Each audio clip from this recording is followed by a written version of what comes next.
Merci aux organisateurs pour ce colloque absolument magnifique. Merci pour l'organisation superbe. Et merci aussi, je dirais, pour le climat d'amitié. C'est un colloque pas comme les autres, parce qu'il y a beaucoup de jeunes. Il y a beaucoup de jeunes de chrétiens et musulmans. Et je crois que ce qui se passe entre nous, en fait, est très important au-delà de la qualité des communications. Et puis courage, parce que c'est la fin de la matinée, vous êtes fatigués, moi aussi. Et courage aussi aux traducteurs, parce que je vais, comme Dominique, résumer mon propos. Il m'a été demandé de proposer quelques remarques sur le document d'Abu Dhabi au regard de tout ce qui l'a précédé du point de vue catholique, pour, je cite ce que m'a dit Michel Younes, mesurer le déplacement qu'opère le document par rapport à d'autres textes, tout en l'enracinant dans une trajectoire. Fin de citation. C'est peu dire qu'il y a déplacement dans le document, tant le document d'Abu Dhabi diffère des textes antérieurs du magistère catholique dans son mode d'élaboration, dans sa forme et dans son contenu. Mais c'est un texte signé par le pape François, l'année des 800 ans, la rencontre de François et du sultan, et donc c'est bien un jalon depuis Vatican II. Mais il y a aussi très nettement une volonté du point de vue catholique de renouveler son regard sur les autres religions. Comme tout chemin, c'est un chemin, comme tout chemin, celui-ci a connu des avancées et des reculs. Le caractère très novateur du document d'Abu Dhabi est peut-être lié à l'intuition qu'un nouvel élan était nécessaire pour sortir d'une certaine usure ou fatigue de l'enseignement de l'Église catholique dans ce domaine. Je me situe ici du point de vue catholique. Les raisons pour lesquelles le grand imam s'est lui aussi impliqué relèvent d'une autre analyse, d'un contexte propre à la dynamique des pays musulmans, voire, je cite, de stratégies concurrentielles, comme l'a écrit Emmanuel Pisani dans un récent 13 articles dans Mideo. Le titre « La fraternité humaine pour la paix mondiale et la coexistence commune » est également significatif. Ce document est publié à un moment où la paix du monde est de plus en plus précaire et où les religions semblent contribuer souvent, hélas, à cette violence. Je commencerai donc par rappeler un peu les grandes étapes depuis Vatican II, mais là j'irai très vite pour résumer. J'essaierai ensuite de faire ressortir quelques éléments du texte parmi d'autres et enfin voir en quoi cela peut renouveler un regard catholique sur le dialogue. Il est clair que, en se situant sur le registre de la fraternité, peut-être même de l'amitié, le pape François semble vouloir inviter les catholiques à dépasser leurs peurs et à prendre eux aussi le risque de l'amitié avec l'autre, malgré les complexités du contexte. Et en cela, je crois qu'il se situe dans l'intuition de Louis Massignon, pour qui on ne comprend rien à la religion de l'autre si on ne se met pas dans son axe, disait-il, c'est-à-dire s'il n'y a pas de l'empathie. Le chemin depuis Vatican II, vous le connaissez, donc je vais aller vite. Le moment fort, c'est évidemment le texte de 65, Nostra Aetate, paragraphe 3. L'Église regarde aussi avec estime les musulmans qui adorent le Dieu un, vivant et subsistant, miséricordieux et tout-puissant, créateur du ciel et de la terre, qui a parlé aux hommes. Fin de citation. C'est le grand texte que nous aimons répéter, mais ce texte s'inscrit dans une dynamique qui a commencé déjà avec Paul VI, Ecclesiam Suam, l'encyclique de 1964, lequel Paul VI a été aussi le fondateur pendant le concile du secrétariat pour les non-chrétiens, qui deviendra ensuite conseil pontifical pour le dialogue interreligieux, lequel Paul VI a fait aussi ce voyage très remarqué en Terre Sainte, n'est-ce pas, en Jordanie à l'époque. Et donc c'est très important de situer Vatican II à ce moment-là. Peut-être aussi faut-il rappeler que l'islam, le sujet de l'islam, n'est entré que par effraction à Vatican II. C'est à la faveur de travaux sur le judaïsme, parce que le pape avait confié au cardinal Béat le souci de travailler un texte pour préparer, en quelque sorte, déminer les bases possibles d'un antisémitisme chrétien. Et c'est à la faveur de ce débat que des évêques et patriarches orientaux, en particulier Maximos IV, qui était une forte personnalité, ont dit « Mais attention, si l'Église ne dit rien par rapport à l'islam, vous nous mettez dans une situation extrêmement complexe. » Et donc il y a eu véritablement un lobbying fait à Vatican II par ces évêques, ces patriarches. Il faut aussi mentionner le père Anahuati, dominicain, le père Lanfry, Jacques Lanfry, père blanc, qui ont joué un rôle très très important à ce moment-là à Vatican II. Et puis il y a eu d'autres textes que Nostra Aetate qui sont très importants. Je pense à Lumen Gentium 16, je le cite, « Le dessein du salut englobe aussi ceux qui reconnaissent le Créateur, et parmi eux d'abord les musulmans, qui, en déclarant qu'ils gardent la foi d'Abraham, adorent avec nous, nobiscum, adorent avec nous le Dieu unique, miséricordieux, qui jugera les hommes au dernier jour. » Donc c'est un gros texte de Vatican II important, le Lumen Gentium 16, et puis Gaudium et Spes 22, que cite souvent notre cher ami Jean-Marc Aveline. En effet, puisque le Christ est mort pour tous, et que la vocation dernière de l'homme est réellement unique, à savoir divine, nous devons tenir que l'Esprit Saint offre à tous, d'une façon que Dieu connaît, c'est-à-dire pas nous, la possibilité d'être associés au mystère pascal. C'est un très très grand texte parce qu'il fonde quelque chose. Et donc, je pense que aujourd'hui, où il y a peut-être une certaine fatigue de la théologie des religions, je pense qu'au lieu de nous focaliser à l'infini sur le mystère insondable du pluralisme religieux, peut-être qu'il faut nous efforcer de retrouver justement les traces du mystère pascal dans tout ce qui est vécu par aussi d'autres religions. Et donc le texte, cela est très présent dans Abu Dhabi, qui évidemment souhaite renouveler le regard. Vatican II a été un moment fort, mais il a impulsé une dynamique. Là aussi, je la rappelle très rapidement, ce furent des grands colloques qui ont été tenus à Cordoue, à Tripoli, à Tunis. Certains, j'ai évoqué Anahuati, ont été très actifs dans ces colloques. Celui de Tripoli a assez mal tourné, 76, parce que le colonel Kadhafi l'a pris un peu, l'a instrumentalisé pour montrer, voyez, les chrétiens ont reconnu la validité de l'islam. Et donc on est passé, je dirais, d'une certaine euphorie de grands rassemblements, ce que Père Bormans s'appelait le dialogue organisé, à des rencontres plus à la base, qui étaient peut-être plus utiles, plus fortes. Je pense aux travaux du GRIC, par exemple, groupe de recherche islamo-chrétienne, ou à Tunis, aux travaux du CERES, centre d'études et de recherche économiques et sociales, où les gens ont vraiment plus travaillé ensemble sur des sujets comme le développement, ces écritures qui nous questionnent, etc. Un travail plus fondateur. Et puis enfin, on l'a évoqué, la grande rencontre d'Assise qui, en 86, véritablement, est une étape très très importante.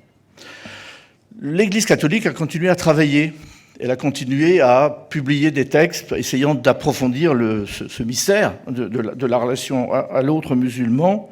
On a donc dialogué Mission en 84, en 91 dialogué Annonce, qui est préparé à la fois par le secrétariat pour les non-chrétiens et par la Congrégation pour l'évangélisation des peuples. Et puis, 97, le christianisme et les religions, qui est un document de la Commission théologique internationale, et 2000, Dominus Jesus, qui paraît marquer un certain recul par rapport à des positions antérieures. Bref, ce n'est pas simple. Et si je reprends un mot de Henri de la Hougue, faut-il considérer que ce que vivent les membres des autres religions ne serait pas de l'ordre de la foi, mais de l'ordre de la croyance, c'est-à-dire, selon la déclaration Dominus Jesus, d'une quête humaine de la vérité par opposition au don de la foi fait aux chrétiens. Et pour simplifier, écrit Henri, on peut dire que pendant ces derniers siècles, l'Église s'est attachée à voir comment les membres des autres religions pouvaient être sauvés malgré leur religion, tandis qu'elle s'intéresse maintenant à savoir dans quelle mesure les membres des autres religions vivent une authentique relation à Dieu par la médiation de leur religion. Fin de citation. C'est dans l'ouvrage de Henri de la Hougue, L'estime de la foi des autres. Et puis les travaux des théologiens, vous connaissez Jeffrey, Hans Küng, etc. Je terminais sur ce rappel rapide d'un parcours. En quoi maintenant le document d'Abu Dhabi change le regard ? Je dirais en prenant la fraternité comme paradigme. Dès la publication du document, le cardinal Miguel Ayuso, président du Conseil pontifical, déclare ceci: « Après le dialogue avec le monde de Paul VI, le dialogue de la paix de Jean-Paul II et le dialogue de la charité dans la vérité de Benoît XVI, nous arrivons, 50 ans plus tard, au défi du dialogue de l'amitié. Fin de citation. Même si les termes d'amitié et de fraternité ne sont pas équivalents, il est indéniable qu'il y a dans le texte d'Abu Dhabi un changement de registre qui permet d'aborder le sujet du dialogue d'une manière qui est peut-être renouvelée. Pourquoi faut-il renouveler? Pas seulement du point de vue catholique. Parce que d'abord, on a un contexte mondial et de la relation interreligieuse qui s'est dégradée. C'est une banalité de rappeler l'émergence de l'islam radical à partir de 79, du début des années 80, la révolution iranienne, les talibans en Afghanistan, etc., Al-Qaïda, pardon.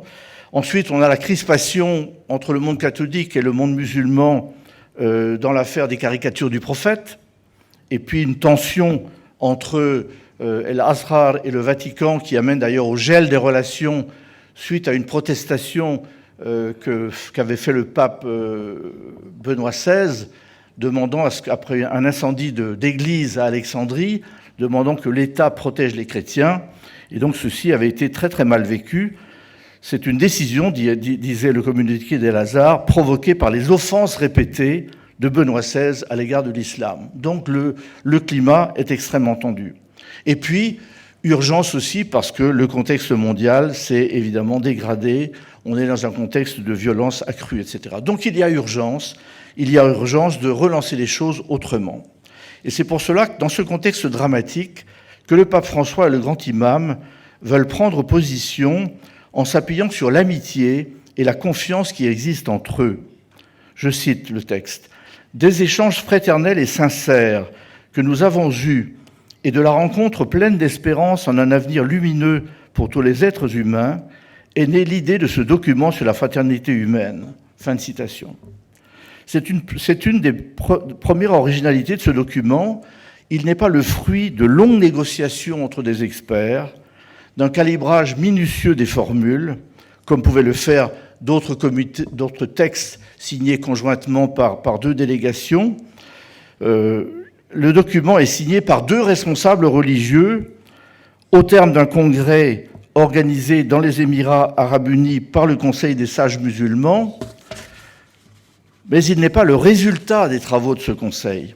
Les deux hommes se sont déjà rencontrés à plusieurs reprises et leurs proches ont témoigné de la cordialité de leur rencontre. La première rencontre avait eu lieu entre Ahmed Tayeb et le pape François à El-Azhar en mai 2016. Elle fut qualifiée d'historique parce que justement elle mettait fin à ces années de brouille. Mais il faut aussi, pour être juste tout de même, rappeler que le pape Benoît XVI avait aussi fait des pas significatifs pour manifester son désir de relations apaisées avec le monde musulman, en particulier lors de sa visite à la mosquée bleue d'Istanbul en décembre 2006 que Dominique vient de rappeler. Et donc dans ce texte, dans ce climat-là, on a cette ouverture du document d'Abu Dhabi au nom de Dieu et de tout cela, contexte mondial, El-Azhar et Sherif, avec les musulmans d'Orient et d'Occident, conjointement avec l'Église catholique, avec les catholiques d'Orient et d'Occident, déclare adopter la culture du dialogue comme chemin, la collaboration comme conduite, la connaissance réciproque comme méthode et critère. Fin de citation. Si dans cette phrase, ce sont les institutions qui sont mentionnées, El-Azhar et l'Église catholique, en fait, le document est signé par les deux responsables, le pape François et l'imam, le pape comme chef suprême de l'Église catholique et Ahmed Tayeb comme grand imam d'une institution musulmane millénaire qui revendique un certain leadership moral et intellectuel dans le monde musulman sunnite. Ce leadership lui est parfois contesté par certains, y compris au sein du monde sunnite, mais ne peut pas être minimisé. Le pape François, de son côté, a des opposants au sein du monde catholique, mais son rôle magistériel est indiscutable. Donc, au nom de l'amitié et de la confiance mutuelle, les deux hommes se serrent en quelque sorte la main au-dessus des débats théologiques qui continuent et en engageant les institutions prestigieuses dont ils sont responsables, ils invitent les autres à avoir la même audace. Alors c'est un document qui est déroutant dans sa forme. Il n'a pas du tout l'allure, donc je l'ai dit, d'un texte extrêmement calibré, c'est un peu brut de décoffrage. Il emprunte des références coraniques, mais sans les mettre de façon complète. Bismillah, mais on ne va pas jusqu'au bout de la formule. Il emprunte aussi des formulations, par exemple, qu'on peut retrouver. Nous avons partagé les joies, les tristesses et les problèmes du monde contemporain. Là, on retrouve Gaudium et Spes. Donc, ce sont des façons de procéder qui peuvent être assez déroutantes. Mais tout de même, on peut penser qu'il y a là véritablement une volonté, parce qu'il y a une volonté de renouveler. Alors, en quoi est-ce une nouvelle étape dans la relation islamo-chrétienne ? J'observe que le document sur la fraternité a fait assez peu l'objet d'analyse dans le monde catholique. Il y a eu un gros numéro d'Islamo-Christiana au moment de sa sortie, mais assez peu d'analyse, peut-être justement en raison de son caractère un peu déroutant. Et le commentaire le plus saillant que j'ai retrouvé est celui de l'archevêque d'Alger, Jean-Paul Vesco, qui qualifie ce document d'hymne à l'amitié et qui en salue l'audace théologique. L'originalité du texte ne vient guère en effet de recommandations comme celle, je cite, de s'engager sérieusement pour répandre la culture de la tolérance, de la paix, etc. Ça, on l'a entendu 1000 fois. Ou l'invitation à protéger l'institution familiale. Cela se trouve dans bien d'autres documents. L'engagement à établir aussi dans nos sociétés le concept de pleine citoyenneté et à renoncer à l'usage discriminatoire du terme de minorité est évidemment reçu de manière fort différente de part et d'autre. Tout le débat autour de la citoyenneté est une grosse question. Mais l'important n'est peut-être pas là, parce qu'en quelque sorte, le document passe un peu par-dessus un certain nombre de médiations. Je crois que l'important est d'abord dans le déplacement de climat. Le déplacement opéré par ce texte vers une autre manière de faire de la théologie, comme y a invité le pape François dans le motu proprio de novembre 2013, en appelant, je cite, à se développer dans une culture de dialogue et de rencontre entre les différentes traditions et les différents savoirs, entre les différentes confessions chrétiennes et les différentes religions, fin de citation.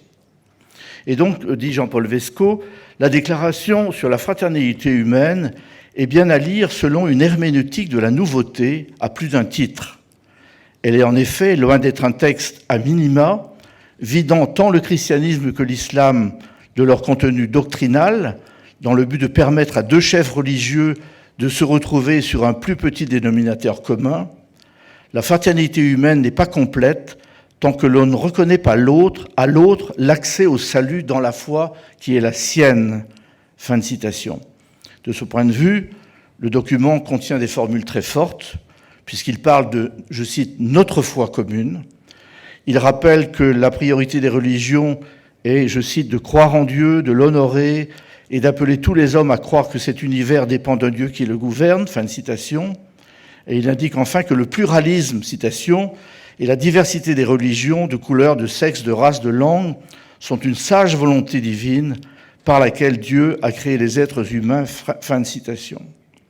Donc si le texte fait l'économie des distinctions traditionnelles en théologie chrétienne comme l'unique médiation du Christ, ce n'est pas pour en minimiser l'importance.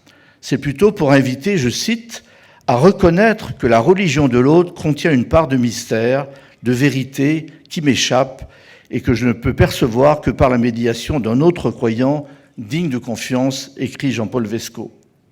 Et on retrouve ici le fameux texte de Gaudium et Spes 22, puisque le Christ est mort pour tous, etc. Je ne relis pas ce passage. Alors en quoi cela nous permet de renouveler, c'est mon dernier point, un regard catholique sur le dialogue islamo-chrétien? D'abord, c'est une invitation à poursuivre. Et c'est important parce que, comme je l'ai dit, c'est un chemin qui a connu ses hauts et ses bas et il y a eu beaucoup de moments de fatigue, de désillusion, de découragement.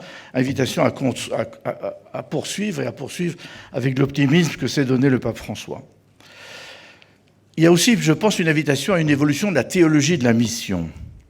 Le christianisme est une religion de salut universaliste, comme le dit clairement la Constitution de Vatican II sur la mission Ad Gentes. Je cite, « Envoyé par Dieu au peuple pour être le sacrement universel du salut, l'Église, en vertu des exigences intimes de sa propre catholicité et obéissant au commandement de son fondateur, est tendue de tout son effort vers la prédication de l'Évangile à tous les hommes. Les premières paroles de Jésus à ses disciples après sa résurrection furent « Allez de toutes les nations, faites des disciples, baptisez-les au nom du Père et du Fils et du Saint-Esprit. » Donc les apôtres, témoins de la résurrection, furent les premiers porteurs de cette bonne nouvelle du salut qui va se répandre très rapidement au-delà du bassin méditerranéen. Et au long des siècles, l'Église catholique a en effet voulu porter ce message à l'échelle du monde. Mais malgré leur désir ardent de convertir, les missionnaires, certains en tout cas, ont été peu à peu sensibles à ce qui, dans les autres cultures et dans les autres religions, était déjà porteur d'un message de salut. C'est ce que recouvre l'expression traditionnelle, par exemple, des pierres d'attente, et que confirme la déclaration de Vatican II sur les religions non chrétiennes. L'Église catholique ne rejette rien de ce qui est vrai et saint dans ses religions. Elle considère avec un respect sincère ses manières d'agir et de vivre, ses règles, ses doctrines, etc. Vous connaissez ce texte. Donc il y a, fin de citation, il y a dans la religion de l'autre, dans son chemin vers Dieu, qui est différent du mien, des éléments qui préparent à une adhésion, à un salut, éléments qui sont suscités dans le cœur de chacun par l'Esprit de Dieu lui-même. Et cette découverte conduit les chrétiens à une certaine humilité. Ils sont certes porteurs d'un trésor par la grâce de leur baptême, mais ils sont aussi appelés à discerner et reconnaître ce que Dieu fait dans le cœur de tout homme et de toute femme de bonne volonté, et que l'Église, qui est le sacrement du salut, est un salut promis à tous. Dès lors, la mission de l'Église est d'être au service de l'amour de Dieu, de l'amour dont Dieu aime le monde, car cet amour de Dieu pour le monde n'exclut personne. Dieu a tant aimé le monde qu'il a donné son Fils, qu'il a donné son propre Fils. La mission ne consiste donc pas d'abord pour un chrétien à tout ramener à sa propre compréhension de Dieu. Il s'agirait plutôt d'apprendre à reconnaître et à accompagner l'action de Dieu chez l'autre, quelle que soit sa religion. Dieu, l'acteur principal, est en effet à l'œuvre, pas seulement dans les individus, mais aussi dans les sociétés, l'histoire et les peuples. C'est ce que dit le pape Jean-Paul II dans Redemptoris Missio. How many minutes left? 5 minutes. 5 minutes, wonderful. Je voudrais illustrer cela par deux exemples, une personne et une situation, qui me paraissent bien résumer cette nouvelle approche où, en quelque sorte, le souci de témoignage du chrétien se convertit d'abord dans un désir de reconnaître ce que l'Esprit de Dieu fait dans le cœur et dans la vie de celui d'une autre religion avec qui il vit. Je voudrais évoquer d'abord un homme qui m'a beaucoup marqué, que j'ai beaucoup fréquenté, qui était le père Serge de Borcueil. Serge de Borcueil était un dominicain de l'Idéo, un des cofondateurs avec le père Anawati et le père Jaumier. Sur le conseil de Louis Massignon, il a travaillé un grand mystique musulman, Abdullah al-Ansari, qui est un mystique afghan de Hérat au XIe, XIIe siècle.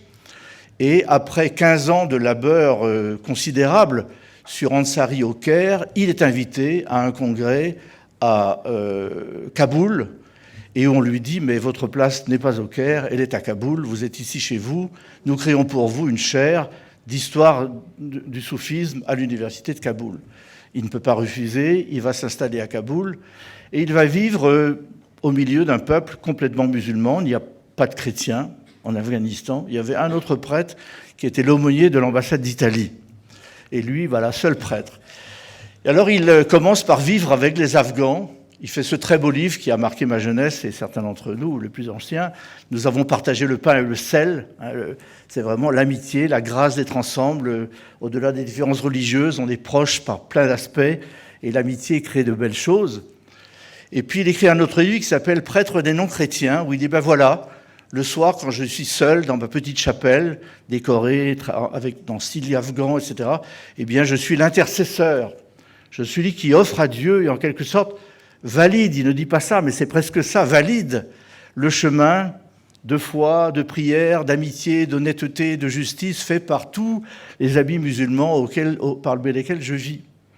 Et puis, plus il s'enfonce, il va rester 20 ans en Afghanistan, plus il entre dans la complexité de sa situation.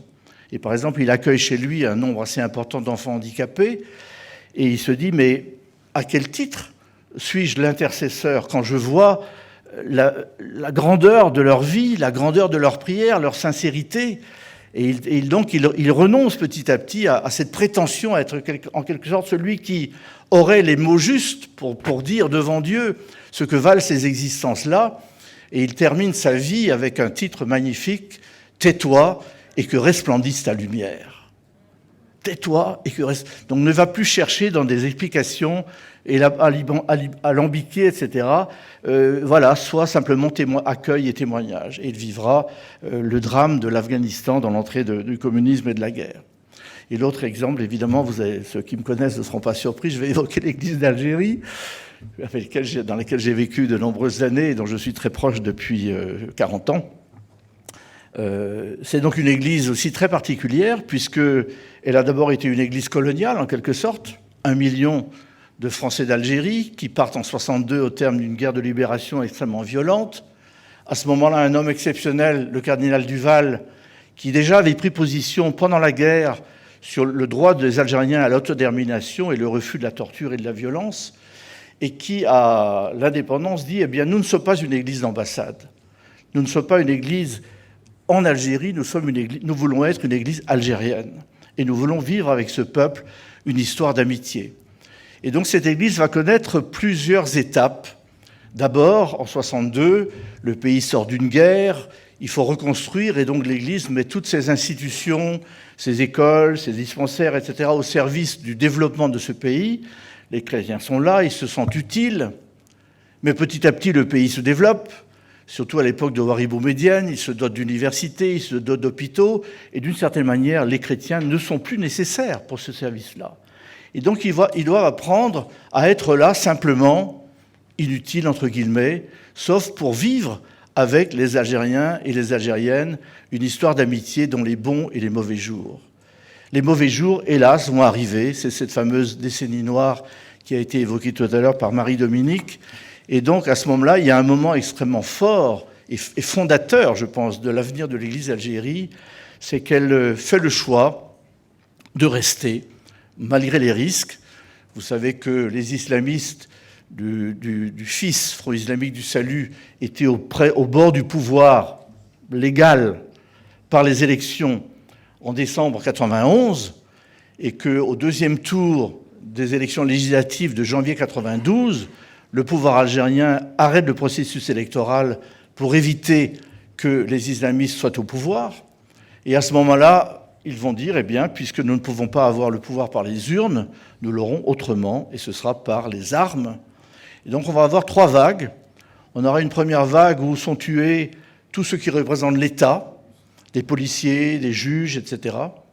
Puis une deuxième vague dans laquelle sont tués ceux qui représentent une société algérienne ouverte, des artistes, des intellectuels, des femmes qui ont un rôle important dans la vie publique. Et le troisième tas, ce sera des meurtres d'étrangers. On a évoqué tout à l'heure les 12 Croates. Et viendront ensuite donc ces 19 martyrs de l'Église d'Algérie. Ça commence par un frère mariste et une sœur de l'Assomption. Ensuite, il y aura des sœurs, plusieurs, etc., les pères blancs et les 7 trappistes. Et le dernier, c'est Monseigneur Claverie. Et donc, ce qui est très intéressant, c'est que, d'une certaine manière, l'Église fait le choix de partager le destin d'un peuple dans les bons et les mauvais jours. Ils avaient cru qu'ils seraient protégés. Je me souviens d'avoir dîné à Rome avec Monseigneur Tessier la veille de l'assassinat du premier victime, et il me disait « Ah, nous sommes tellement entourés d'amitié, etc., je ne suis pas inquiet, etc. » Et puis finalement, véritablement, arrive ce drame.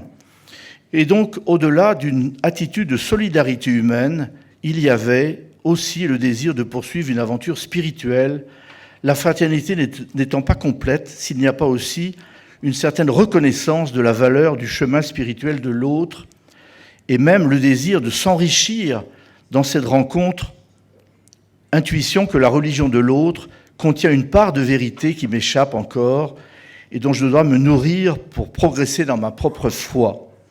Et je veux citer évidemment ce grand texte de Pierre Claverie, écrit en janvier 1996, donc l'année de sa mort. « Nul ne possède la vérité Chacun la recherche.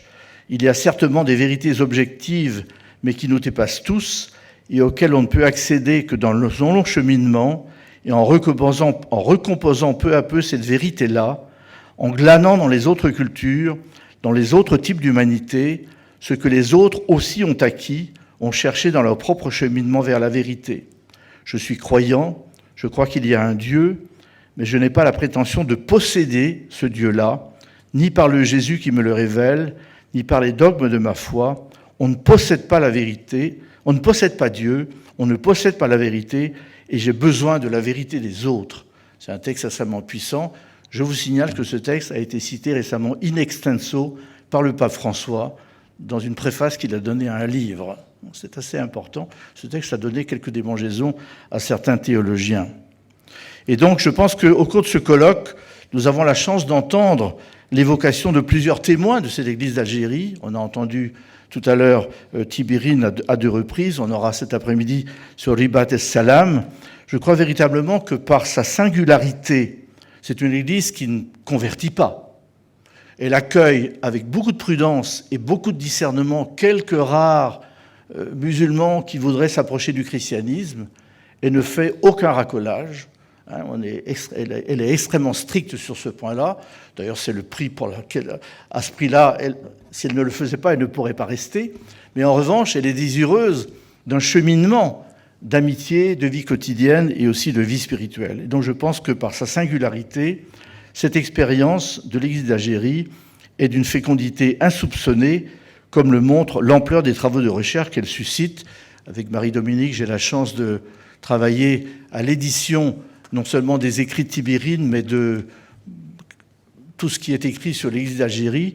Nous avons fait une bibliographie interactive qui est à plus de 400 titres, y compris de nombreux travaux de jeunes, des mémoires, des doctorats, etc. Donc je pense qu'il y a là un filon très intéressant. Je vous remercie.